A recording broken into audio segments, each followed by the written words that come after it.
Hi everyone, and today we're lucky enough to be joined by Joe Bonington. Joe is a coach and also a very experienced mountaineer and a total font of knowledge when it comes to exercise, nutrition, and also a lot of information around the mind and how to maximize the way you think for the best outcome, particularly in sort of an adventure context.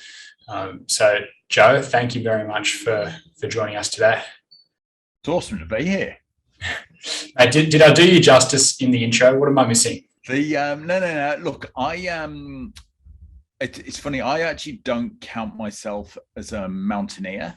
Okay. I love adventure per se, but people like my old man are highly elite technical mountaineers. I've done my fair share of climbing and mountaineering, but I am not a high altitude athlete by any stretch of the imagination, and even I was lucky enough to do an unclimbed peak a number of years ago. And wow. So I did an unclimbed peak in the Himalayas, but it was kind of cheating because I did it with my dad, one of the most experienced mountaineers in the world. And I was the second and he led. Okay. But I still see myself, I'm very experienced in the mountains and in adventure and adventure scenarios in general. I'm just a lover of high places. I just grew up around those places, and I'm a lover of high places and expeditions and how we can challenge ourselves physically and mentally in different ways, and then how we can actually use those experiences in awesome places to help us grow. Love it. I'm a lover of low places. I went to altitude once. I climbed Mount Kenya in Kenya. And I got such bad altitude sickness. Like I got to the top and then I was just like, I need to go down now. And I was basically running down the mountain. And then I had fluid in my lungs and I had to go to a hospital in Nairobi. I was not cut out for it. But look, that was one experience, and we've got to be careful with all these things. It's the same with kids. If you have a kid, if he ends up falling off his tricycle, you can say, "Oh, don't go on that trike again." We won't learn and grow. So at some point, you should go back. And it's I probably would do it again. Actually, we don't. Yeah, we don't have to go to altitude to have amazing adventures. I mean, it's funny, everybody expects my bucket lists to all be at altitude. And I have an affinity and a closeness to Nepal. I lead people on a lot of treks and I lead people into remote places. I just tend not to take them up to the top. I'll help them plan for the top, but I don't take them up to the top. So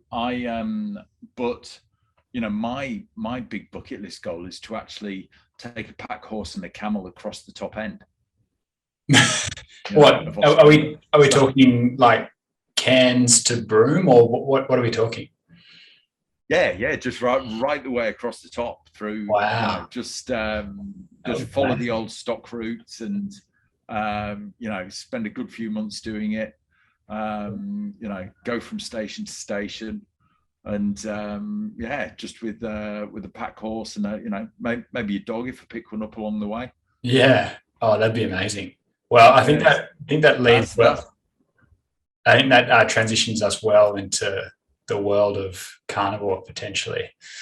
Because I think sort of segue. I think being fat fueled on that and also being able to fasting might be crucial. Would be pretty handy. So, Joe, I want to start with a very general question. What are some of your thoughts about nutrition? I've always been interested in nutrition. So for a start, I come from a family where my family members were interested in nutrition for different reasons. So my dad's always had a very healthy appetite. We were raised in England in the 70s and 80s. And, when the only foreign food was kind of your local curry house and a local Chinese. And and that's it. But I had this dad who spent all his time in India, Nepal, etc., was bringing back all these different ways he wanted to eat, etc. And who actually had spent 6 months living with the Inuits as part of a project for the Telegraph magazine, which is very interesting. But then on the other hand, I had a mum who was very, very interested in nutrition from a vegetarian point of view. So she'd been basically a lifelong vegetarian. She was she had been, raised during the times of rationing and all that kind of stuff after the war. Her dad forcing her to eat stuff she didn't want to eat, and it kind of turned her the other way. And then she went down exploring that plant-based route. She was always kind of semi-pescatarian, but with leaning heavily towards plant-based diets. And she got more and more neurotic about that as she got older. Whereas me and my dad, both healthy, loved our meat. But the majority of our food at home was actually vegetarian. But we just, splashed out on steaks at every chance we got. But I have been interested in nutrition since the day dot. I left school early. I left school at 16, and I went straight into catering college. And spent 2 years at that, and I was working in kitchens, worked as a breakfast chef, worked in a whole food restaurant, and all of that. And then after a segue into the music industry for a number of years that we won't go into, I then got into the fitness industry, in which I've been a part of as both an S&C coach, and I'm qualified in I've done nutritional courses through Precision Nutrition. I'm a holistic lifestyle coach with the Czech Institute, etc. And then experimenting myself, I've always naturally been drawn towards heavier meat-based diets, and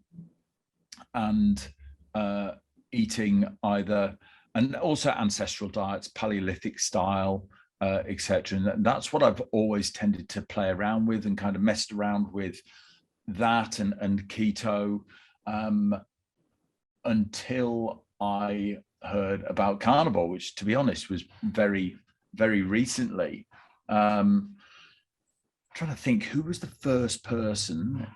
It was only a couple of years ago that I actually heard that there was quite a strong movement in people eating a fully carnivore diet, and I was, oh no, that's getting too extreme. That's, it's another off with the extremities, etc. But I am a bit of a nerd.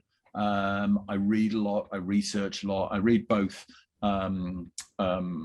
general publications, and I read a lot of papers as well. And I've slowly kind of got drawn more and more this way. And then at a point last year, I gave carnivore a go for, I suppose, probably about 4 or 5 weeks, like pure carnivore. And that was after reading Paul Saladino's book. Okay. And so I gave that, and then I relaxed a bit, introduced and settled into what most people do, a kind of keto carnivore kind of way. And this was when, I was involved with the Real Movement project at the time. It's where I met you, and so I've been eating mainly meat-based ruminants. I've never been shy of offal, so with a fair bit of offal, probably more than most people eating a carnivore diet. And so I've been eating that keto carnivore, lots of avocados chucked in, and as has come up in this conversation, do love my spicy food. So I know they're a nightshade, but I've You got to got enjoy chilies yourself. in my diet of all kinds. Habanero. Sorry. You have to enjoy yourself, man. Yeah, totally, and also other herbs and spices. You know, I utilize. I know Saladino rails against turmeric, but I include quite a lot of turmeric in my cooking as well, and also cumin and both fresh coriander as a herb, and then also coriander seeds, and I grind coriander as well. So yeah, Interesting. But that's where I see. But I do feel a bit like Boise on the call the other day, that I think I believe most people should eat this way, and I do believe that it's or at least for us of a northern European origin. I think that's an interesting distinction. Yeah, it's from anybody whose ancestry comes from a place that went through a severely long ice age, whilst we were for the best part of whilst we were kind of developing as an early civilization, or as civilized as we were compared to what was going on down around the was it the Euphrates? Where was that? Yeah, so the source of civilization down near the Nile and all that kind of stuff. Whilst us guys were chucking spears and grunting at each other up in caves up in the northern hemisphere. We're still kind of doing that, and I do. Yeah, exactly. Where we've just got a lot bigger spears. You know, now our spears can kill 1 million people at a time, unfortunately. But anyway, I do feel that, especially us and others, I don't know enough about. I think this idea can be archaeological biology. Okay. Yeah. Or latitude. You know, where people, and investigate different countries' cultures, where they've actually originated from before the tectonic plates moved, and where they shifted, and so what food groups they developed on, etc. I don't know enough to talk knowledgeably about that. Neither do I. I really am talking from this perspective, which is, you know, of me and my ancestry. I feel that, you know, we must have been able to do very, very well on a very high meat-based diet, because for a good 30,000 years, you know, the only thing that could get through to any veggies at any time really were the mammoths and that we were eating. And much like the Inuits, who spend many months or traditionally eating Inuits, where the only greens they'd get was stuff that was pre-digested, pulled out of the stomachs of a seal. You know, I'd say we were out of the stomach of a caribou or an elk, we'd be much the same. Yeah, sure. I mean, that instinctively makes sense to me, at least compared to the sort of standard Australian or standard American diet. You know, you'd think ancestrally we're much more suited to eating more meat, less carbohydrates. And people who I've spoken to and my own experience, you know, we know it works. We know it works.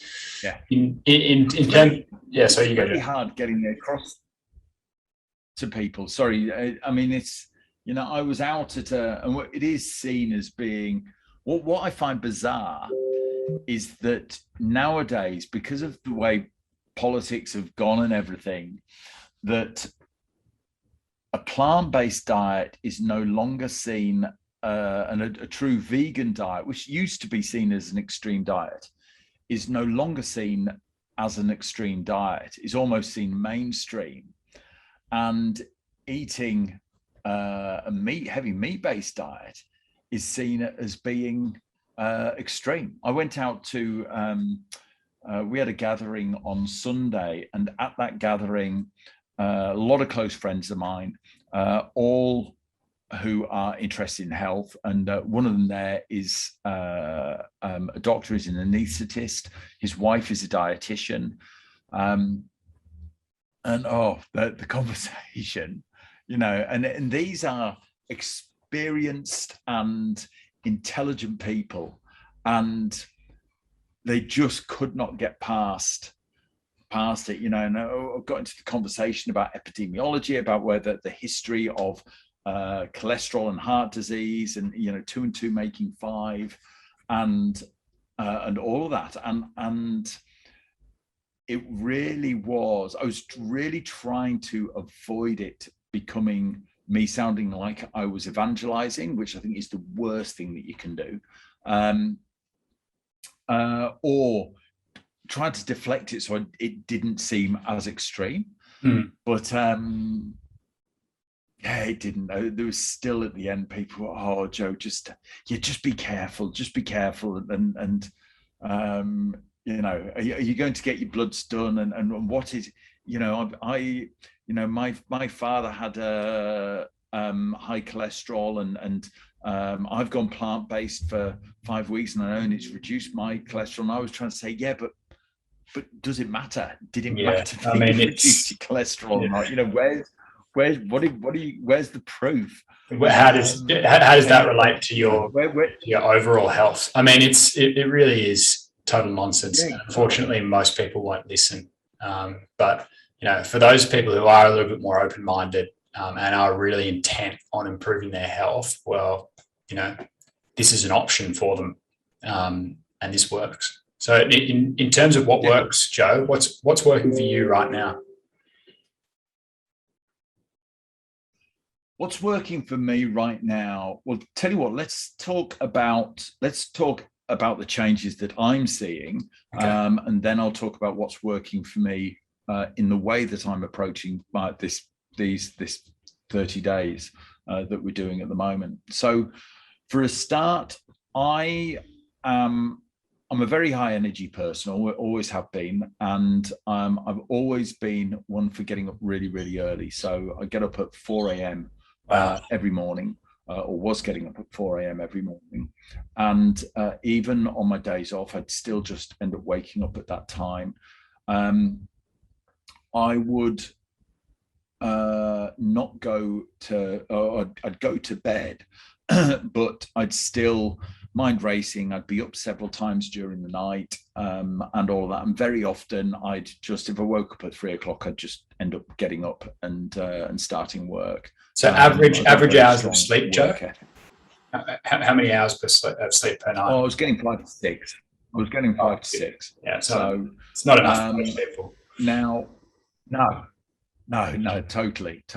And that has been consistent. And I've done, everything. We've got blackout blinds in the room and all of this kind of stuff. And anyway, so immediately I started this with, I've been fasting for quite a long time. I've been doing a combination of 3-day fasts, 16/8, and the occasional 24-hour fast, and I hadn't done one for donkeys.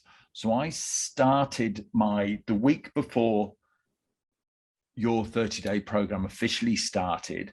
Mm-hmm. I started that with a 3-day fast, and then went into a semi-carnivore diet. So it was more heavily meat-based. I basically started cleaning out some of the stuff that had been creeping in. And then within 7 days, I went total carnivore, except for the chilies. My sleep, I am now just sleeping straight through till 5 o'clock. Fantastic. Which is just that is literally unheard of. Wow. I don't know if did I send you a screenshot? Yeah, you did. That looked remarkable. Joe's got this screenshot showing his each night's sleep, and you can exactly pinpoint when you started carnivore, which was about 2 weeks ago. And we'll share that. For those of you that have sleep trackers and Yeah, for those of you that have sleep trackers and apps, especially if you've got an Apple Watch, there's an app called Auto Sleep that's a lot more in depth than the Apple app.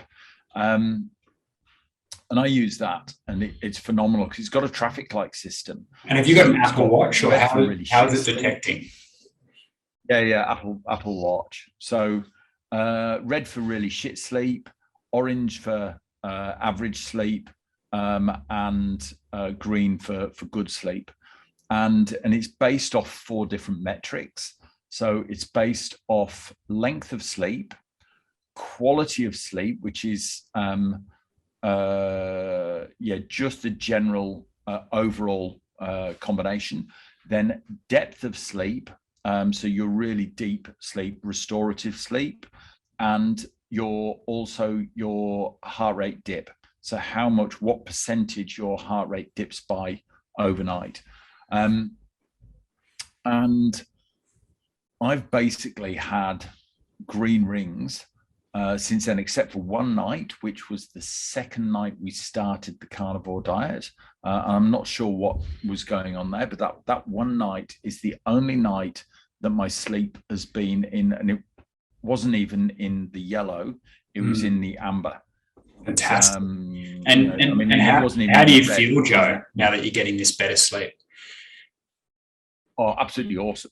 So, it's dangerous. So the trouble is at home, I'm so much energy. More annoying to my wife. Yeah, more annoying to my wife and my girls than I normally am. Yeah. So everybody thinks I'm mad anyway, because I do tend to, even when I was not sleeping well, I'd leap out of bed. All my energy was in the morning, but it wasn't sustained. So I'd be crashing during the day, etc. Now I'm not getting that. So I'm getting up later. My energy is sustained through the day. I'm not getting, I've been doing a kind of 16-8 diet, but it was, in actual fact, it was 16-7. I wouldn't eat till 2 o'clock in the afternoon. And often by 2, I was absolutely not just hungry, I'd be ravenous. And that's changed as well. So I'm more lax about what time I have that first meal, but it's never really before 1 o'clock. But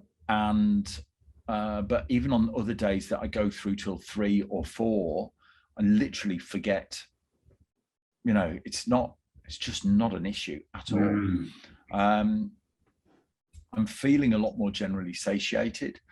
The other thing I didn't talk about performance metrics as well, is my performance, my steady heart rate on I'm really focusing on my endurance at the moment, and my sub-level heart rate, so what we call zone 2 running, which is the optimal level to run for being lipolytic, not destroying your glycogen stores, etc., and optimizing that oxidative fat burning process, and being fat adapted. My improvements of pace at my selected heart rate zone are literally increasing day by day. It's ridiculous. Yeah, awesome. So that's really, really good as well. And then on top of that as well, I'm not as sore as I have been, and generally I'm feeling less inflamed. I've got a history of knee and hip issues. Now I'm actually, and I'm saying this within this environment, here's me, my background's actually as a strength and conditioning coach. That's what I'm qualified as. I'm not actually qualified as an endurance coach. I'm actually doing some qualifications around that at the moment. But my background's strength and conditioning, and I've been a registered strength and conditioning coach for 15 years now. Don't tell anybody, I haven't been doing any strength. Okay. Just running. And so Yeah, so I've just been running, which is what I tell everybody not to do. And I should be, I haven't been doing all my ATG stuff that I should be doing at the moment.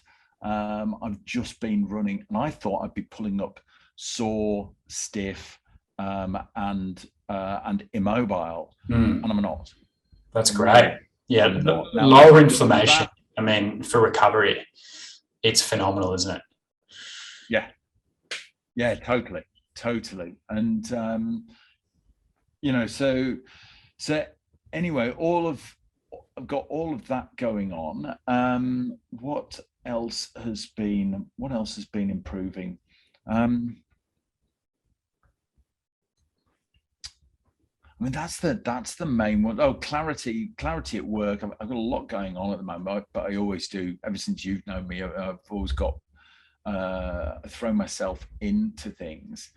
But I'm feeling in a very, very good place mentally at the moment. You can't really put a figure, and you can't. It's harder to measure, isn't it? You know, and it's like, am I thinking, okay, well, is it the books that I'm reading at the moment? Is it the meditation that I'm doing at the moment? Is it the better sleep? You know, yeah, it's combination. There's a lot of this stuff is chicken and egg. You know, so it's with the, and it's interesting around the sleep. So am I sleeping better because I've been more focused on the sleep? And because of that, I'm making better food choices, and because of that, do you know what I mean? My blood sugar's more even, etc. Or is it the other way around? Or is it just a combination of the whole lot? I mean, it does seem, for a lot of people, it does seem to start with nutrition, and once they can nail that, I agree. Nutrient dense diet, and their body's getting everything they need, and then like, you know, it all just flows from there, and you can train better, you can work more efficiently, you can sleep better. Yeah, I think, you know, for me, it's the starting point, and I'm finding that with the more people I speak to, they've experienced the same thing.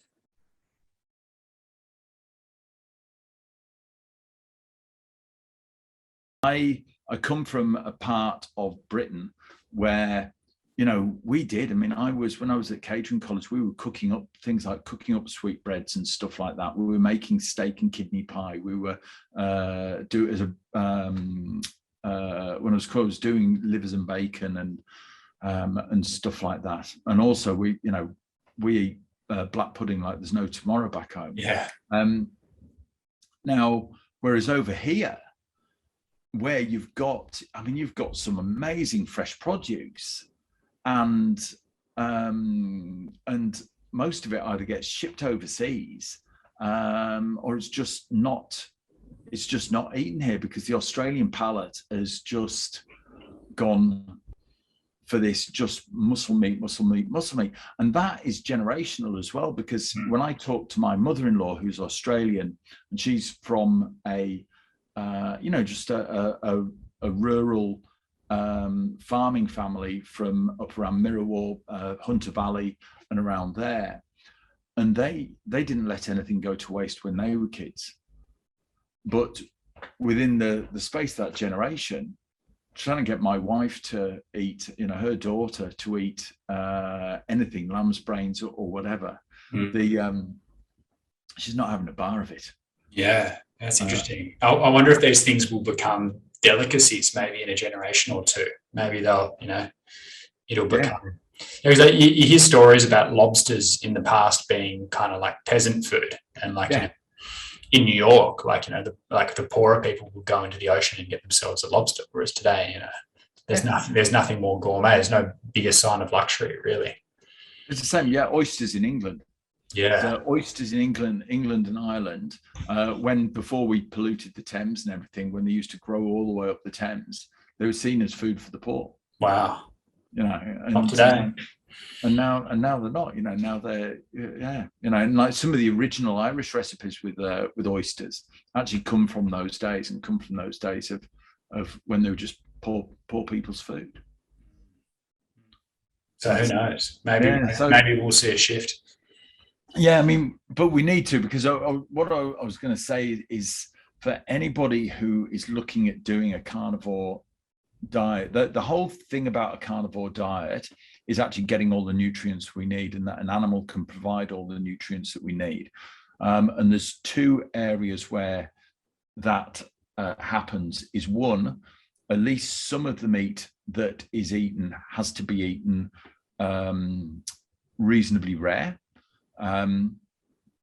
So we haven't cooked out some of the, the vitamins and nutrients that are in it. Not all. So some subs, I love a slow cooker, but we do need to have a bit of fresh blood on our plate as well.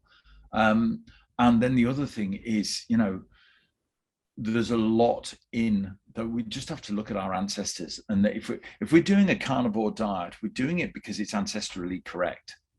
So if we're not eating any of the organ meats, well, then we're not getting the stuff. We're missing part of the jigsaw. It's like trying to put together a jigsaw puzzle and somebody's taken out 10 of the pieces and hidden them. Do you know what I mean? And we're never going to get we're never going to get the full picture. We're never going to get the full benefit. We'll get some of the benefit, but unless we supplement, which we want to avoid, it's much better if we can have things naturally, then we can. So, a lot of people, so for example, people won't give stuff a go. They make a decision about organ meats based on just the thought, they won't explore it. Or the trouble is as well, they'll go gung-ho, not know how to cook it, how to deal with them well, and just treat them like any other meat. And then they'll end up with this nasty piece of rubber on their plate that will put them off for life. Yeah, I see what you mean. So either they're not willing to give it a go, or they give it a go and they cook it poorly. Yeah. Basically, they need to do hard to win. Research. Yeah, exactly. Do the research. What is the best way to do? And it's one of the ones that I think is actually a really good entry level food. Apart from some of the ones which are really common that you see everywhere, actually aren't necessarily the best entry level food. So kidneys and liver are actually really easy to get hold of. Liver is the best for us. Liver is a superfood. That is just phenomenal. And liver is reasonably easy to cook. A lot of people overcook it, but it's pretty easy to cook and kind of forms its own gravy. If you want to add a little bit of spices in there, that's great. But I yesterday had for lunch, I had sweetbreads. Now, sweetbreads actually come from glands that are found in the sheep. I tend to have sheep's sweetbreads. They're the easiest thing to find in Australia. And they come from glands that are found either side of the heart and in the neck. Okay. And they are awesome. They actually kind of taste chickeny. So they don't have that offally taste. That they don't taste like liver taste. And you know how liver and kidney, I mean, I love the taste in liver. Liver's incredibly strong in its flavour. Yeah. Very rich. Yeah. But you're saying sweetbreads should be an entry point because they're a bit more mild. Yeah, exactly. But people have got the wrong things. So there's this kind of not an urban myth, but misinformation out there. People think that sweetbreads are lamb's testicles, and they're not. They're a gland. Okay, they come from a gland. Yeah. And so they've got another name like sheep's oysters or something, don't they? Yeah, and they're absolutely oysters. Yeah. So those are they're easy to cook, they're easy to prepare. They taste. They've got delicate flavors. So if you want to whap some herbs on them, some cumin, mix it with a bit of chili, some black pepper, and some salt. Fry it off, and then you're away. So they're a really good entry level one in, and then also doing stuff like cheating with the liver. So I like a bit of raw liver every now and then. Yeah. And I don't chew it when I eat it raw. I love swallow it. But yeah. So I swallow it. I'll freeze it, like an oyster, swallow I it. guess. Yeah. And I'll often have it with a sip of milk as well. That actually helps mask the taste and take the taste away. Yep.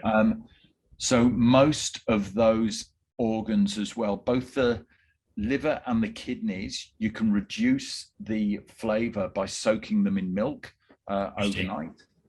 So if you're not keen on the flavor, just you can do that as well. Yeah. Joe's tips on eating organs. I like it. Yeah. No, I think you make a really good point. It's like most aren't willing to give it a go. Those that do might not prepare it properly. So people actually understanding how to prepare it is it's going to be a huge. It makes it so much easier for them to get into it, give it a go, and unlock those nutrients, because that's the point, right? As you said earlier, nose to tail is the way that you see kind of a more healthy approach, whereby you're getting all the vitamins and all the nutrients. So you're going to need your organs if that's your approach. So thank you so much for that, mate. That was really insightful. Cheers, mate. And I'm so glad you're having these wonderful benefits of being on carnivore in the last 2 weeks. I'm really, really enjoying it. I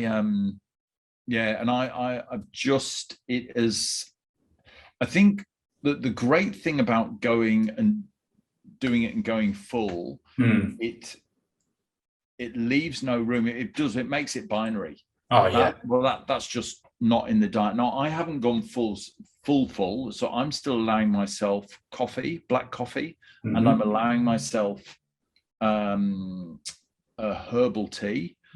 But whereas before I was drinking normal tea, and I would have a non-alcoholic beer of a night and stuff like that. Sure. This just cuts it out. So I'm not having any of those, any calories in a liquid form. And I just I'm feeling great. I'm so glad to hear. It's awesome. Yeah, it's really, really good, mate. Really enjoying it. All right, Joe. Well, mate, thanks for sharing your experience. I'll chat to you in the group. Fantastic. Awesome. Cheers, mate. Okay. Thanks, Joe.